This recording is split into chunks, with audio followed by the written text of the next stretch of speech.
Today's agricultural fact of the day has to do with avian influenza. So if you have backyard chickens, ducks, turkeys, or birds of any kind, you should pay attention. Today's agricultural fact is highly pathogenic avian influenza should be a concern for backyard chicken keepers. The most recent outbreak occurred in 2022 and has continued over the last 2 years.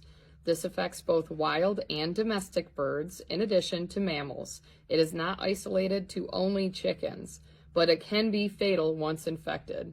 Within the month of February, there were 20 isolated incidences of domesticated birds and 322 cases in wild birds, such as bald eagles, ducks, geese, etc. I will add that there were no mammals detected in the month of February, but it is possible. There have been cases. In 2023, there were cases. This has been an issue since 2022, and I remember vividly printing out articles and giving them to my students to be aware of the concerns of it because it is highly transmissible, and it's transmitted through the fecal material of birds. So the biggest concern around this time of year, and why I mentioned that in the fact the other day, is because of migratory birds. So geese, for example, geese in our area are very heavily populated, and this time of year they're traveling far distances. All it takes is one flyover for a dropping to fall, and either you step in it while fixing fences, going hiking,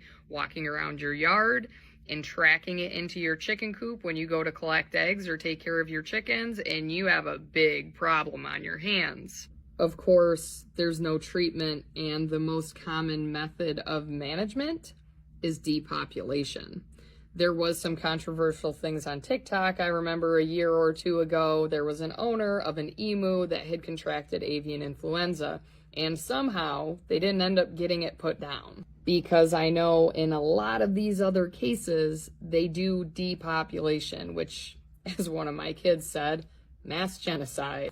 Depopulation is the method that they have opted to go with. Obviously, when you have an illness that spreads so quickly and is so deadly, you want to contain it as quickly as possible. And the Animal and Plant Health Inspection Service claims that depopulation is the quickest, swiftest way to ensure that there is no spreading. I will say that there are websites online on aphis.usda.gov that can give you a map of what those infections are, when they were detected, and how many birds were infected or affected and had to be depopulated. In addition, you can find wildlife as well.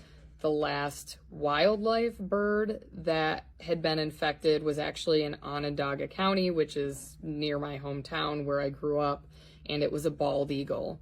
And it says that sampling method was morbidity or mortality, which leads me to believe that they found the dead bald eagle and then sent it in for testing. I'll show you my screen, what I'm looking at. Here is the APHIS website that I'm currently looking at. This is the outbreak situation for the last 30 days. You have commercial flocks, backyard flocks, and birds affected. You can download the data. It also shows you by state. And looking at this, you can see the number of birds affected. I think this non-poultry means backyard flocks because they're not directly associated with the poultry industry, where this large-scale one, it doesn't detail which type of operation it was, but it clearly was a larger scale poultry operation.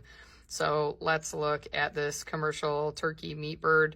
It gives you the date that it was confirmed, the state, the county within that state, what type of bird it was. The control area is still active, and there were 20,900 birds affected. The depopulation methods are the state-of-the-art methods that they choose to do this. No, the resulting animals are not used for human consumption. I believe that they compost them in a safe and secure manner so as not to spread it to any wildlife or any other animals. There was a farm not too far from us, a couple of hour drive, a few years back, that was affected in 2022 with this avian influenza. They did a whole video series on YouTube about the depopulation process and the struggles that they were going through at that time. There are many resources online for this, so if you are interested and want to learn more, I highly encourage you to utilize Google and go find some other videos on it.